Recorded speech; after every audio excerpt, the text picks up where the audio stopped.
misericordia y porque nos has hecho bien. A ti sea la gloria, Señor.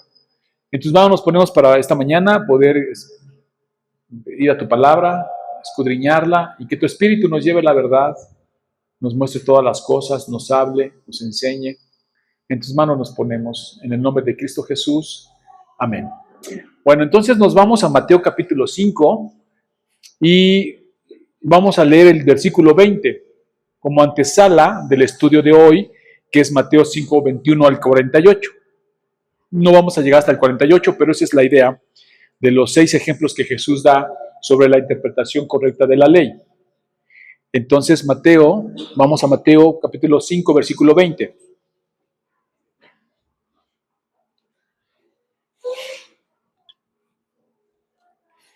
Y dice así la palabra de Dios: porque os digo que si vuestra justicia no fuere mayor que la de los escribas y fariseos, no entraréis en el reino de los cielos.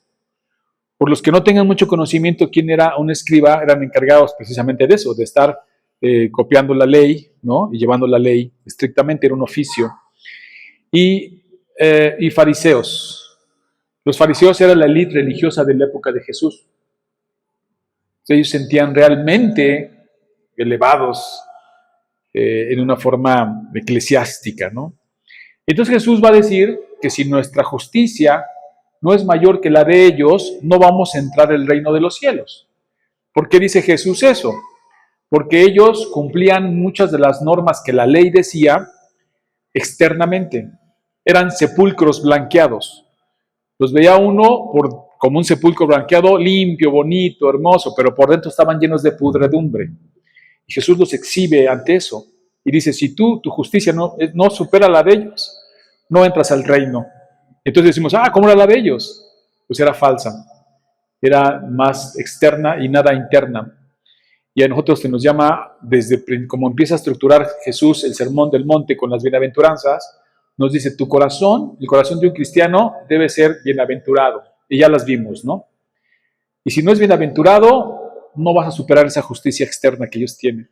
Porque ellos, dice que ofrendaban, diezmaban hasta la hierba más pequeña de su huerto, ¿no? Hasta de eso sacaban el 10%, dice, pero no servía de nada.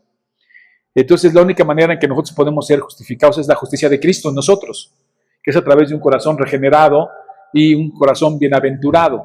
Es la justicia de Cristo, pero se nos manda, y le dice Jesús, más adelante va a decir que si nosotros no podemos hacer, si enseñamos mal y no cumplimos la ley, y además enseñamos a que no la cumplan, ya seremos llamados chicos, pequeños en el reino de Dios. Sin embargo, si la hacemos y la enseñamos, seremos llamados grandes, ¿no? Esto hace un énfasis Jesús sobre la importancia de la ley. Y dice que ningún pedacito de la ley o la letra más pequeña de la ley se va a pasar. La ley la cumple toda y no va a pasar ninguna. Y que ninguna es menor, todas son importantes. Entonces, una vez que dice Jesús esto, que si nuestra justicia no es mayor que la de los escribas y los fariseos, no entraremos en el reino de los cielos, nos va a dar 6 ejemplos prácticos sobre cómo Jesús interpreta la ley.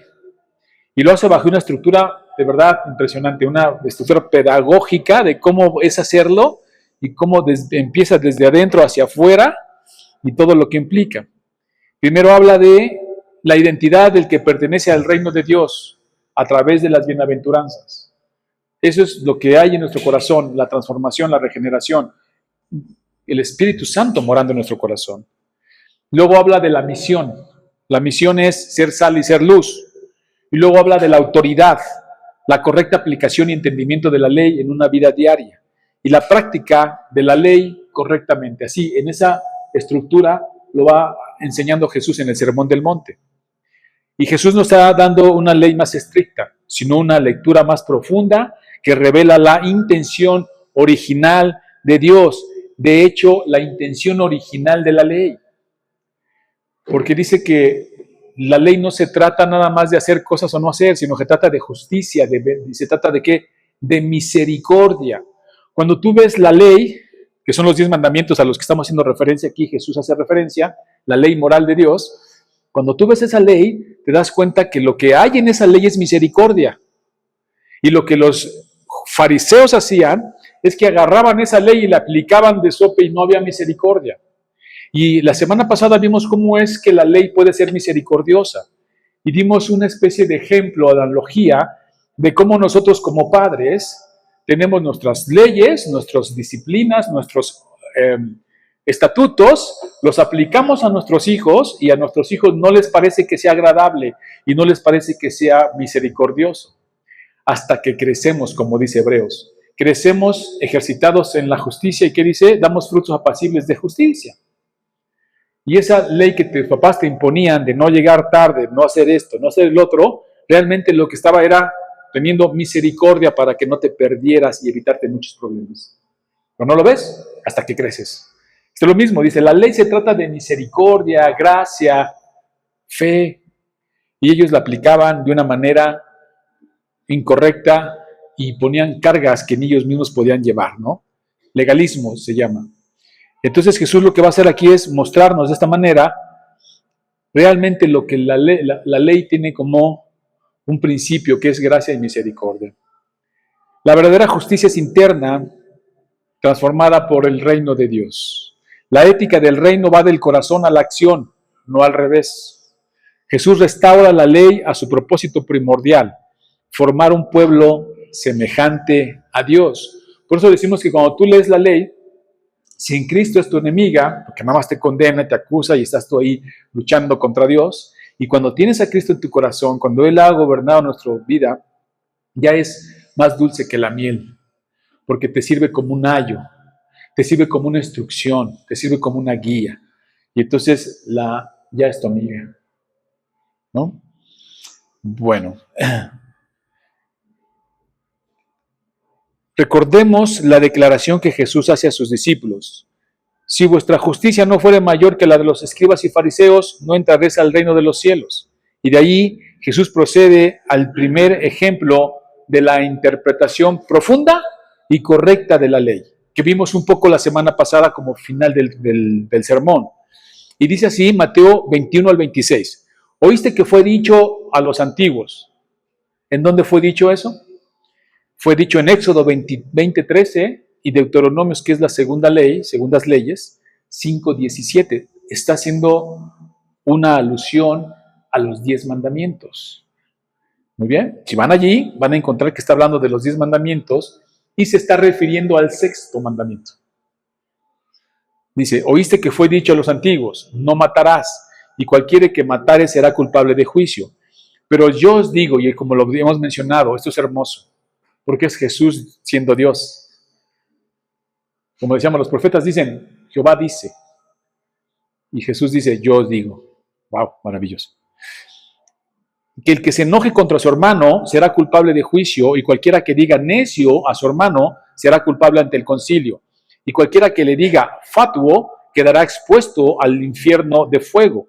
Por tanto, si traes tu ofrenda al altar y allí te acuerdas de que tu hermano tiene algo contra ti, deja allí tu ofrenda delante del altar y anda, reconcíliate primero con tu hermano y entonces ven y presenta tu ofrenda. Jesús está citando el sexto mandamiento según la ley dada a Moisés. Todos la entendían de una forma externa.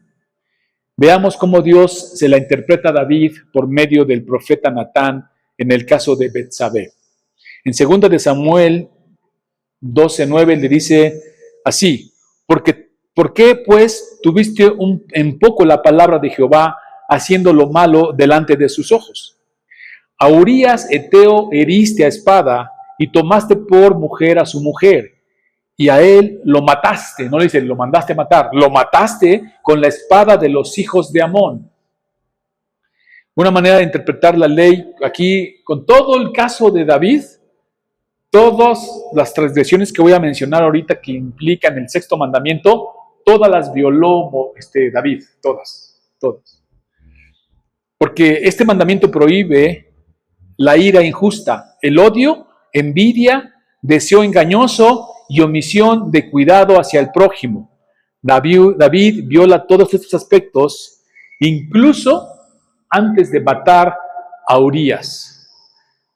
¿Recuerdan el pasaje? Creo que lo mencioné un poco la semana pasada, pero lo voy a volver a expresar porque hay hermanos nuevos en la congregación que no tienen todo este conocimiento. ¿Muy bien? Ok. El rey David, el ungido por Dios, es tiempo de guerra. ¿Y qué cree que hace David? Se queda de ocioso. En lugar de ir, como debe hacer, a pelear las batallas, ese era su oficio, ese era lo que tenía que hacer, se queda. Y estando sin hacer nada, por eso decimos que el ocio es muy peligroso, ¿no? Estar de ocioso sin hacer nada es muy peligroso. Bueno, pues aquí David se asoma por el balcón de su casa y ve una mujer hermosa y la codicia, la quiere para él. Y sabe que es casada. Y entonces David la quiere para él. Total que la manda a pedir, la llevan, pues es el rey, comete adulterio. ¿Dónde está el esposo de esta mujer? Urías. En la guerra, peleando la batalla. Y David haciendo una atrocidad. Y David se da cuenta que, finalmente se da cuenta que está mal. Entonces le manda a hablar a su comandante. No, sale embarazada Betsabé. Queda embarazada. ¿Y qué vamos a hacer? Pues, ¿cómo que estás embarazada si tu esposo no ha estado por largo tiempo?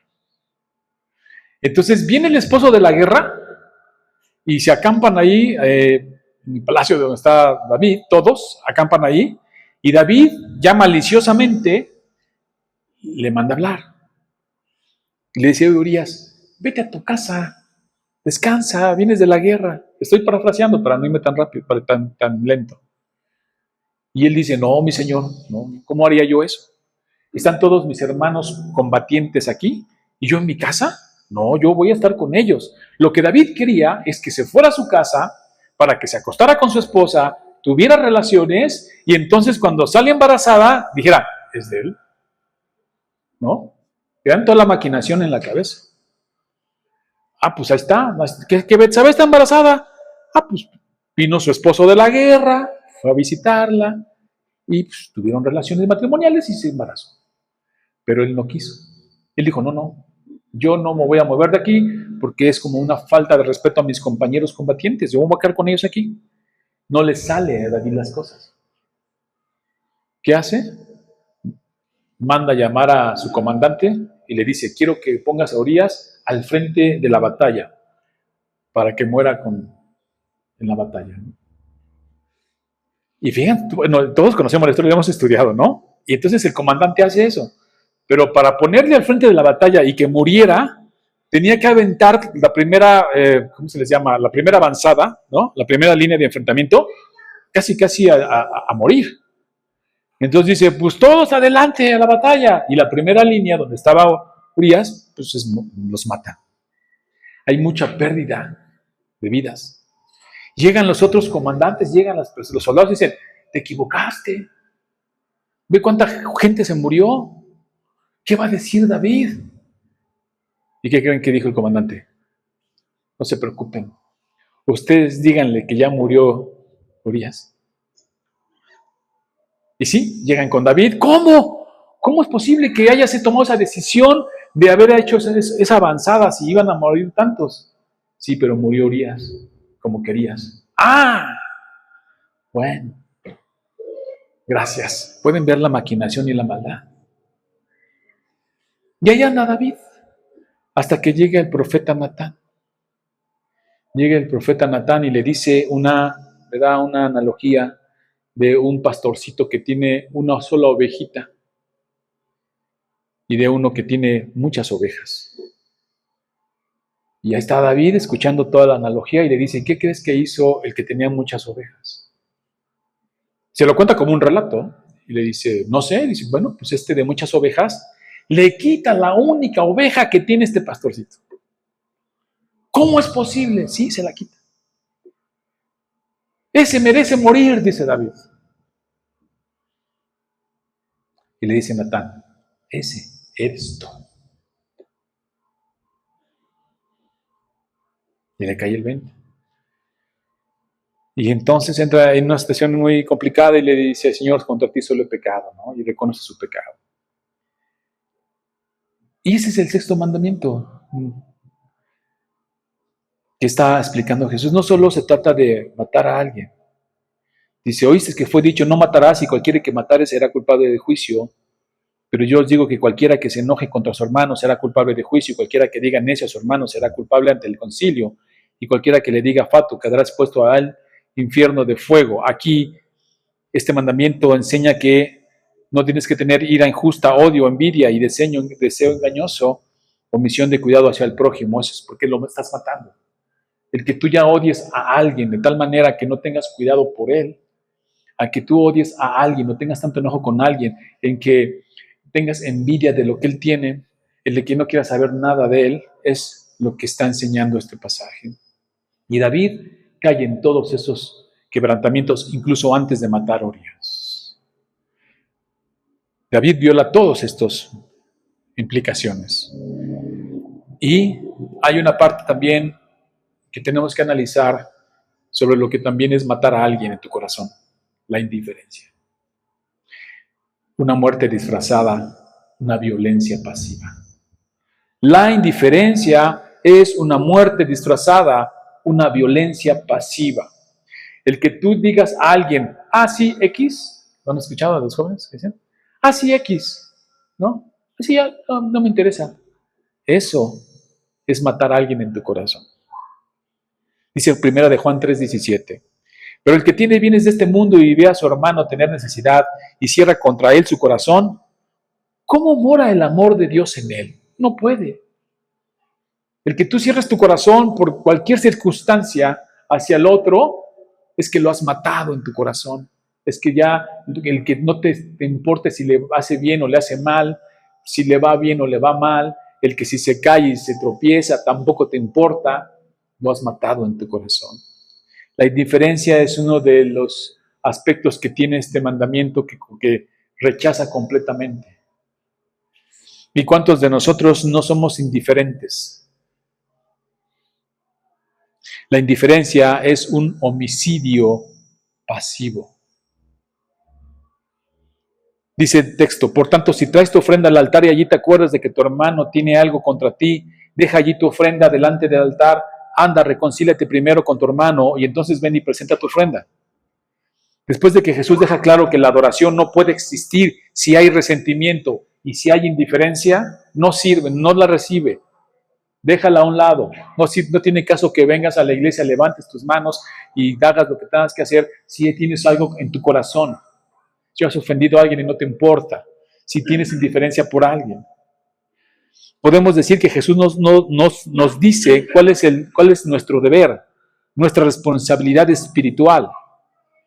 Nos dice que tenemos que quitar toda cuestión en el corazón que impida que amemos al hermano, que amemos al prójimo, que lo procuremos, que lo cuidemos, que evitemos matarlo en nuestro corazón. Eso es lo que nos dice Jesús. La pregunta será, ¿hasta dónde, hermanos, está nuestra responsabilidad práctica? Sí. ¿Cómo sé yo hasta dónde? Yo recuerdo que alguna vez alguien me decía, ¿cuántas veces le tengo que perdonar a mi hermano? Dice la palabra de Dios, 70 veces 7, siempre. Que yo lo perdone. Pero ¿cuántas veces si yo ofendí a mi hermano le tengo que pedir perdón? ¿No se han preguntado eso? ¿Cuántas veces le tengo que pedir perdón? Pues siempre, ¿no? Pero hay un texto que nos da más luz en referencia de descansar en el Señor. Porque a lo mejor tú puedes venir aquí, híjole, pastor, es que ya he ido y no me ha perdonado. Le he pedido perdón y no me quiere perdonar. Pero yo quiero adorar al Señor. ¿A poco no puedo? No, si puedes. Porque dice Romanos 12:18. Si es posible, en cuanto dependa de vosotros, estad en paz con todos los hombres. Sí, porque a veces no depende de ti. Tú sí quieres reconciliación, tú sí quieres perdón, tú sí quieres estar bien, tú sí quieres remendar las cosas, haces todo lo posible, pero el otro no quiere. Dice Pablo, bueno, pues en cuanto sea posible para ti. Jesús nos dice cuál es nuestra responsabilidad y Pablo nos dice hasta dónde es nuestra responsabilidad. 1, nuestra responsabilidad hasta dónde llega es primero dar el primer paso. 2, haz tu parte, hermano. 3, busca sinceramente la paz. 4, No guardes rencor. 5. No esperes perfección del otro, porque eso es bien complicado. Si tú no la tienes, no esperes del otro, ¿no? ¿Por qué? Porque te vas a cansar y te vas a desesperar. No. Descansa cuando tú hayas hecho lo debido. Ahí está tu responsabilidad, hermano. Ahí es donde tú descansas y dices, Señor, aquí están mis manos limpias. Tú sabes que yo ofendí, lo reconozco, he pedido perdón, no me quieren perdonar, he buscado la reconciliación, he buscado la paz y seguirla, he buscado lo que tú me has mandado, pero el otro no quiere. Y el Señor dice, descansa, has hecho tu parte. El problema es que a veces no queremos hacer eso. Y fíjense cómo de forma excelsa nuestro Señor Jesucristo nos da esta narrativa que nos va a ayudar a entender todo esto. Dice el texto, Jesús hablando, ponte de acuerdo con tu adversario pronto, entre tanto que estás con él en el camino. No sea que el adversario te entregue al juez y el juez al alguacil y seas echado en la cárcel. De cierto te digo que no saldrás de allí hasta que pagues el último cuadrante. Jesús usa una imagen cotidiana para hablar de un principio espiritual. Primero, ¿cuál es la imagen? Dos personas van en un camino, ¿no? Directo al tribunal, tienen un pleito. Alguien ofendió a una de las partes. Una está en deuda con la otra. Después vemos que todavía en el camino, cuando dice ponte a cuentas mientras estás en el camino, ¿qué quiere decir? Que todavía en el camino hay una gran oportunidad para reconciliarse. Si esperas el juicio, será demasiado tarde. La sentencia será dura e inevitable. Esta imagen de van los dos rumbo en el camino, rumbo al tribunal, es una gran oportunidad. ¿Para qué? Para no alimentar resentimientos, no dejar que la ira se fermente y no dejar que la relación llegue a un punto de no retorno. En el camino hay tiempo, hay espacio. Reconcíliate con él. Esta imagen terrenal, Jesús la convierte en un principio del reino de los cielos. Ponte de acuerdo. Significado, muestra disposición, apertura del corazón y renuncias al orgullo. Porque ahí está el problema. Y lo sabes tú y lo sabe la otra persona. Tú agrediste, tienes que buscar, dice, como dice Pablo, hasta lo más posible, ponerte a cuentas. Y esta imagen que Jesús usa del camino es, en ese transcurso, en ese tiempo, quítate el orgullo. Quítate realmente la raíz de amargura.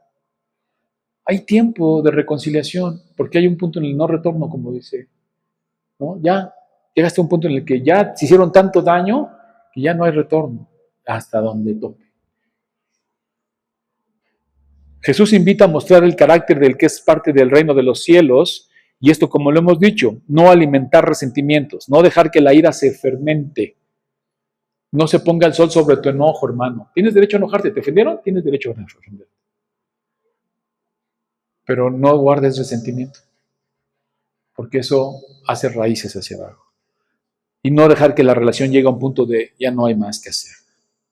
Mientras, la frase también que usa Jesús, mientras estás en el camino, aún hay flexibilidad, los corazones todavía pueden ablandarse, la conversación es posible y la reconciliación está al alcance.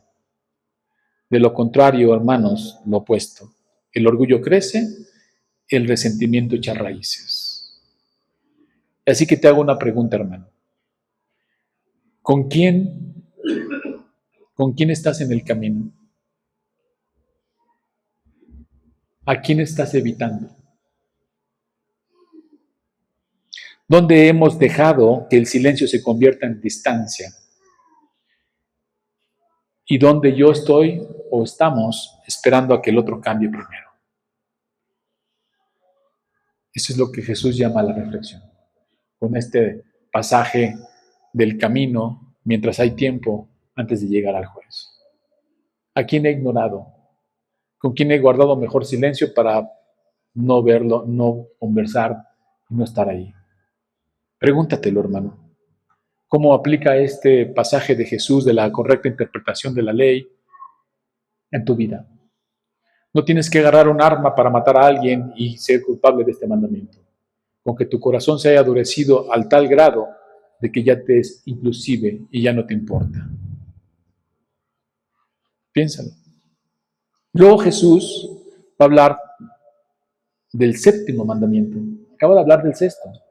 Y ahora va a decir el séptimo mandamiento, que es el segundo ejemplo que nos pone de la correcta y profunda interpretación de la ley. Oíste que fue dicho, no cometerás adulterio. Pero yo os digo que cualquiera que mira a una mujer para codiciarla, ya adulteró con ella en su corazón. Por tanto, si tu ojo derecho te es ocasión de caer, fíjense lo violento que es esto, sácatelo y échalo de ti. Pues mejor te es que se pierda uno de tus miembros y que no todo tu cuerpo sea echado al infierno. Y si tu mano derecha te es ocasión de caer, córtala y échala de ti, pues mejor te es que se pierda uno de tus miembros y que no todo tu cuerpo sea echado al infierno. Fuerte, ¿no? Obviamente no es literal, no los quiero ver ahí con un cuchillo en la mano, hermanos, machete, no. Así como la violencia no empieza con un arma, sino con la ira en el corazón, el pecado sexual no empieza en la cama, sino en la mirada y la tentación, como dice el séptimo mandamiento. La palabra codiciar no significa simplemente sentir atracción o notar belleza, no. No, que no tendríamos un problema, ¿no? La palabra desear es más neutral y pues, podemos desear, ¿no? Yo puedo desear a mi mujer y no estoy pecando. Usa el término codiciar, que significa desear intensamente, con intención de apropiarse, querer algo que no es tuyo. Ver a una mujer y notar que es bella no es pecado. Mirarla para fantasear, para apropiarse de ella en tu mente, ya es codicia y es pecado. Y cuando dice codiciar, Jesús está conectando este mandamiento con el último mandamiento, que habla de codicia, con idolatría. La raíz en el corazón del adulterio no aparece de golpe. Comienza, hermanos, con una mirada enfocada, un deseo que quiere más, una intención interna de poseer. Porque no usa desear, sino codiciar, que es moralmente, por definición, malo. Y aquí hay algo bien interesante que queremos hoy meditar. ¿Cuándo es pecado? ¿Cuándo es pecado y cuándo es lucha? Que ya se dio ese tema, ¿se acuerdan? Ya lo platicamos en algún momento. ¿Cuándo es lucha contra el pecado y cuándo ya esa lucha ya no es lucha, sino ya se convierte en pecado? John Owen dice, y muchos puritanos pensaban así, la tentación no es pecado, el pecado es abrazar la tentación.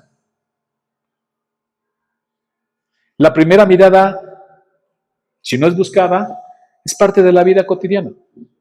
Es lo que haces inmediatamente después de lo que determina si hay pecado o lucha. Pensemos. Y me refiero a los varones, porque te has tocado a la mujer, ¿no? Puede pasar una mujer hermosa enfrente de nosotros y tú dices, pues es natural, ¿no? Y si es hermosa, ni modo que digas, pues qué fea está, ¿no? Qué fea mujer. Pues es una mujer hermosa. Pasa por ahí. Y dice, ahí viene lo que haces después de eso. Vuelves a voltear. Fantaseas en tu mente. ¡Qué mujer! Y eso ya es pecado. Ahora, la tentación. Dice, la tentación no es pecado. El pecado es abrazar la tentación. Veamos esa parte primero. ¿Cómo es que puedo yo decir, no he pecado, aunque estoy siendo tentado? Quiero que me acompañen a Santiago, por favor. Hoy lo meditamos en la mañana. Santiago nos va a dar luz en el tema. Santiago capítulo 1, versículo 12. Si quieren buscarlos.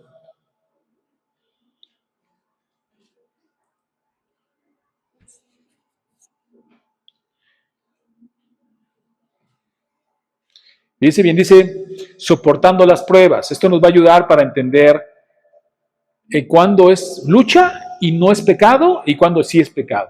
Muy bien, dice así Santiago capítulo 1, versículo 12. Bienaventurado el varón que soporta la tentación. Fíjense lo que acabamos de leer. Alguien que está teniendo una lucha por la tentación, está siendo tentado. ¿Cómo le llama Santiago cuando se resiste y resiste esa lucha? Le llama bienaventurado. No le llama pecador, que está luchando con algo y entonces ya pecó. No, le llama bienaventurado el varón que soporta la tentación, porque cuando haya resistido la prueba, recibirá la corona de vida que Dios ha prometido a los que le aman. Cuando alguno es tentado, fíjense bien, no diga que es tentado de parte de Dios, porque Dios no puede ser tentado por el mal, ni el que tienta a nadie, ni tienta él a nadie. Y aquí viene la explicación. Primero vamos a aterrizar los puntos. Nosotros como varones, que somos muy visuales, todos lo sabemos, entra una mujer hermosa y hay algo dentro de nosotros que todavía no está santificado, es un remanente de pecado al que Pablo va a llamar la carne. Y ahí está, en nosotros, en todos. Y ahí está. Entonces pasa una mujer hermosa y podemos decir, híjole, que la tentación de voltear otra vez a verla, mirarla y demás. Y tú dices, no tengo que hacerlo. Estás luchando. No has pecado todavía porque estás luchando. Y aquí le llama bienaventurado en esa lucha. Y ganas la batalla. A lo mejor decides irte. ¿Sabes qué? Pues mejor me voy de aquí porque está muy tentador el asunto, ¿no? Hay mujeres bellas aquí, hay vestidas de una forma a lo mejor provocativa, no lo sé, me voy. ¿Cómo nos dice el Señor? Bienaventurado cuando hayas resistido la tentación y recibirás la corona de vida. La vida del cristiano no es que ya no sientas cosas, o no es que no seas tentado, o que no estés luchando con cosas, sino que lo resistes en el Espíritu de Dios, en el poder del Señor, y libras esa batalla y sales de allí sin haber tropezado y te vas y dices, estuvo cerca, ¿no? Todavía no es pecado. Y luego dice, sino que cada uno es tentado, ahí está, cuando de su propia concupiscencia es atraído y seducido. ¿Qué quiere decir? ¿Qué quiere decir concupiscencia? Quiere decir el remanente de pecado que hay en nosotros. Esa palabra que usa Pablo de la carne, no es literal la carne, es esta debilidad que hay en nosotros todavía y que el Señor va a ir quitando y limpiando. Entonces, una persona, por decir algo nosotros, que somos hombres, heterosexuales que nos gustan las mujeres, te casas. Y la ley de Dios dice que una vez casado no puedes codiciar o desear otra mujer. Codiciar, desearla, partir, no puedes. No quiere decir que no digas, ay, qué fea es o qué hermosa es, no pasa nada. Pero ¿qué hay adentro de eso? ¿Qué hay atrás de eso? Pero nosotros como varones heterosexuales pues, nos siguen gustando las mujeres y ahí está ese sentimiento. Pero no tenemos que obedecer al Señor y decir, mi deseo ya es para mi mujer. Así dice la palabra de Dios y yo lo obedezco. Si voy a desear a alguien, va a ser a mi mujer. Pero pasan mujeres hermosas y esa remanente de pecado, esa debilidad de la carne que lucha, dice Pablo, contra el espíritu, contra los deseos del espíritu, están allí. Entonces tú dices, oye, hay un lugar donde hay muchas mujeres provocativas, hermosas, vámonos o no vamos. ¿Por qué? Porque hay debilidad, dice Santiago, la concupiscencia que hay en ti, sino que cada uno es tentado, dice, no por Dios, por lo que hay dentro de ti, cuando su propia concupiscencia es atraído y seducido. En la mañana en el estudio preguntábamos, ¿qué es primero? ¿El pensamiento o el sentimiento? Interesante, ¿no? O sea, ¿dónde viene? Primero lo veo, lo pienso y luego lo deseo, o ya hay en mi corazón un deseo y el otro me lo despierta. Bíblicamente es en el corazón, de donde emana todo sentimiento. Ahí está. Y tu mente, tu corazón, tu vista, tu oído, lo que escuches, te despierta lo que ya hay adentro, que dice Santiago. Es tu concupiscencia, es la que es tentada por tu propia concupiscencia. Cuando su propia concupiscencia está atraído y seducido, dice Santiago, entonces la concupiscencia, después de que ha concebido, da a luz el pecado, Y el pecado siendo consumado da a luz muerte. Lo que tú ves, lo que tú escuchas, va a despertar el remanente de carne y de pecado que hay en el corazón. Por eso, aguas con la pornografía. Aguas con cuestiones eróticas, aguas con cuestiones, porque va a despertar ese remanente, esa concupiscencia de la que habla Santiago, y si no lo puedes controlar y se mantiene en una lucha, pero te vence, entonces sí va a dar, ¿qué? Luz, pecado. Va a generar pecado. Y no necesariamente externo, interno. Vas a empezar a fantasear, a idear, a pensar, a codiciar, tantas cosas. Entonces Jesús expresa este mandamiento y dice, cuidado, la tentación, dice Owen y algunos puritanos, no es pecado porque eso está allí y estamos luchando con él. Es abrazar la tentación. Cuando un hombre ve a una mujer y evita la mirada, fijar la mirada, gloria a Dios. Desvía la tentación, sí. Se recuerda a sí mismo quién es Cristo. Apaga la imaginación, decide no alimentar un deseo prohibido. Ese es cuando somos bienaventurados. Ahí está. Algunos pueden decir, esto es lo que llamamos lucha contra el pecado. Es obediencia, es dominio propio, es santidad práctica. Mucho se han quejado, lo digo abiertamente, cuando en la iglesia empezamos a poner normas de vestimenta. Cuántas batallas hemos tenido eso a lo largo de 13 años. Y lo único que les queremos decir es que nosotros, como varones, hay un remanente de pecado que está allí. Ahí está el remanente. Es una lucha. Gloria a Dios que la venzo. Vengo a la iglesia a adorar al Señor y no vienen vestidas correctamente. No sabemos si pueden despertar esa lucha en el hermano, y el hermano está luchando, y en lugar de estar escuchando al pastor, o estar mirando al pastor, o estar mirando, o gozándose en el Señor, está luchando con no voltear a ver a esta hermanita que viene mal vestida, y que llama la atención, y luego pasa, te lo digo por conocimiento propio, yo a veces tengo que, así como loco, mirar hacia el limbo, y han de decir, pastor, ¿qué le pasa? Pues estoy tratando de no fijar la mirada de natural, ¿no?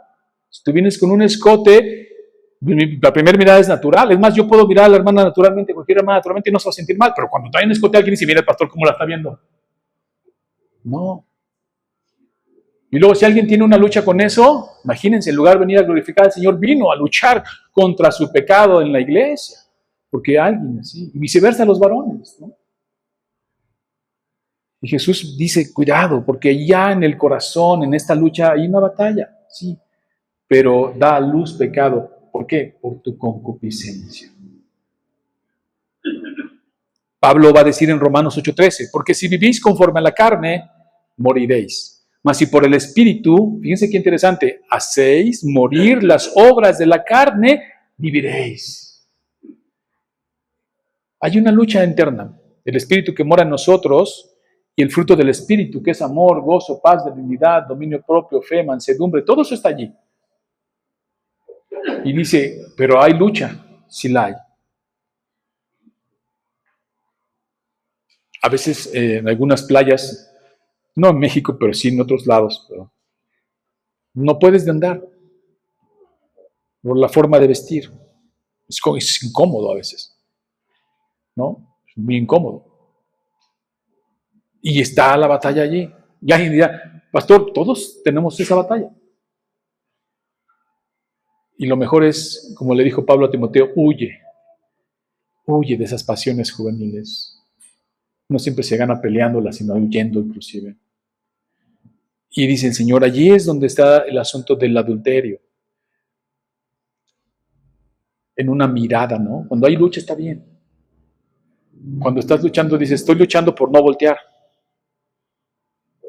Estoy luchando por no mirar y estoy luchando por no pensar. Por no crear fantasías en mi mente. Porque ya es pecado. Pero mientras estés en esa lucha no es pecado. Cuando cedes y abrazas la tentación ya es pecado. Hay que evitarla a toda costa. Para que sea el Espíritu que andemos por él.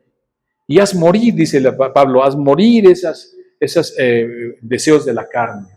y da una lista enorme, ¿no? De homicidios, da una lista de fornicación, da una lista de todo. Y aquí tiene que ver mucho con los jóvenes. Dicen, pero no somos casados, podemos mirar. No, porque la palabra que se usa de fornicación está haciendo en un sentido más amplio de cuestiones sexuales. Aplica, dice, todo aquel, ¿no? No dice los casados, dice todo aquel, todo varón que mira a una mujer y la codicia ha cometido adulterio. Y el adulterio en ese sentido, como lo hemos estudiado, tiene implicaciones de cuestiones desordenadas sexuales. Y siempre insistimos, a ver, tienes un hijo joven o hija joven. Sabemos, porque hemos pasado por esa edad, cómo está la situación hormonal y no lo dejes solos. Oye, que vengo con una amiga, decimos, ayúdale, porque puede caer en tentación, porque puede tropezar, porque ese remanente que hay en su corazón, como el hay en el mío y hay en el tuyo, puede dominarla y dar la luz al pecado, o dominarlo según sea. Y ahí es donde nosotros como padres de familia ayudamos a nuestros hijos a que no cometan esas cosas. ¿Por qué los dejas solos? No puedes dejarlos solos. Hay que cuidarlos, si aún cuidándolos, ¿no? Tienen una lucha. Y tú les instruyes y les dices, pero llega el novio, les habla al oído, les habla bonito y empiezan a tener una batalla fuertísima. Cuidado. Y cuando ya empiezan a fantasear, ya hay pecado allí. Ya no hay lucha. ¿Qué es lo mejor? Huye, dice Pablo a Timoteo, de las pasiones juveniles. Huye. Porque recuerden esto, hermanos, Dios es glorificado en medio de la lucha. Ahí Dios se lleva la gloria cuando no estás luchando, no estás cediendo y vences. Alabado sea el Señor. Y está hablando aquí de las cuestiones sexuales, pero te lo puedo aplicar en cualquier pecado, inclusive el alcoholismo. Puedes aplicarlo al principio. El principio es el mismo, internamente. Si tú tienes un problema con el alcohol, ¿qué haces en un lugar donde hay alcohol? ¿Qué haces allí? ¿Por qué entras en una batalla innecesaria? Y ahí estás dando vueltas y girando alrededor de la mesa, ¿no? No tengo que ceder, pues vete. Y si te vas, ¿qué dices? Porque gloria es el Señor, Él se lleva la gloria, Él se lleva la victoria. Y así, en diferentes cuestiones podemos aplicar este mismo principio. No estar en el corazón deseándolo, y estoy luchando porque quiero, pero no debo hacerlo, y esa lucha Dios la glorifica, pero cuando ya das a luz pecado, tomas y lo bebes de una forma práctica. Pero el asunto de la cuestión sexual es que ya ni siquiera lo tienes que hacer con que lo pienses, con que realmente lo deseas. Y cedas, ¿no? Ya, tu mente está ahí, fantaseando. Ya pecaste. Recuerda este sentido que Dios nos dice y se pone violento. Porque, por tanto, si tu ojo derecho te es ocasión de caer, sácalo y échalo de ti. ¿Qué quiere decir eso? Como le decía, no es literal. Lo que está diciendo es lo grave, está haciendo una hipérbole, se dice así, una hipérbole. Exagerando, si quieres decirlo así, para que veas lo grave que es que tu ojo, tu mirada, tu mano, cosas así, te hagan caer en tentación. Dice, mejor sácalo. Es una forma de decirte, ni lo permitas. ¿Por qué, hermanos? ¿Por qué Jesús usaría esta hipérbole para decirnos lo peligroso que es? Pues mejor te es que se pierda de uno de tus miembros, sino que todo tu cuerpo sea echado al infierno. Y eso tiene implicaciones aquí mismo. Cuando tú empiezas a ceder a este tipo de conductas, este tipo de cosas, traes mucha destrucción a tu vida.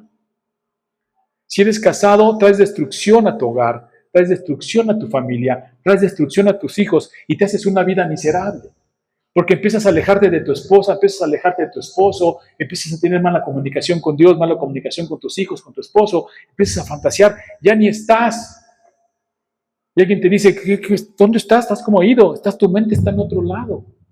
Estás viviendo una degradación interna y nadie se da cuenta por tus propias ausencias. Trae muchísima condenación y dice, no solamente es que te vas a ir al infierno por estar con tu mente, sino que traes destrucción en la vida misma. ¿Dónde empieza el adulterio? En el corazón, en el deseo, en la mirada, como vimos. Ahí empieza. Y luego da luz y trae muchísima destrucción. Si algo sabemos que trae destrucción en los matrimonios y en las familias es el adulterio. Las cuestiones sexuales. Y no solo el adulterio, sino toda la que hay alrededor de eso. Y de ahí vamos a todas las depravaciones que conocemos de pederastía y de más, ¿no? Por la perversión que hay. Una vez dice que los ojos son la lámpara del cuerpo. Lo que estamos mirando es lo que hay dentro de nosotros. Si tú estás mirando cosas malas, estás lleno por dentro de cosas malas. Son la lámpara del alma. Entonces necesitamos estar siempre meditando, pensando, llevando la palabra de Dios, y cuando venga la tentación, resistirla. Y resistirla, como lo hemos dicho, no siempre es estar allí viendo cómo le ganas, sino inclusive huyendo de la tentación. Y esto aplica a ti y aplica a tus hijos. Y sobre todo pienso en los jóvenes. Nuestros jóvenes deben ser cuidados por nosotros. Aún no les guste, aún se rebelen, aún se enojen, porque se ponen al brinco. Y bien, yo he escuchado gente que me dice, es que usted no la conoce. No, tengo las mías. Pero necesitamos cuidarlos. Están en una tentación, en una prueba, y necesitamos acampar como el ángel del Señor alrededor de los que le temen. Oremos. Señor, gracias porque eres bueno y que te sea dada la gloria, Señor. Permite, Señor, que podamos arrancarnos ese ojo y quitarnos esa mano cuando estemos en tentación, Señor. Mejor es eso, es sufrir una cosa de ese tipo, Señor, a meter y abrir nuestro corazón a una degradación espiritual, a una degradación interna que trae consecuencias externas y eternas, porque nos dices que irán al infierno. Señor, permítenos pelear la batalla de la fe en tu espíritu y, Señor, tener en cuenta, Señor, que hay debilidad, todavía somos débiles, pero en ti somos fuertes.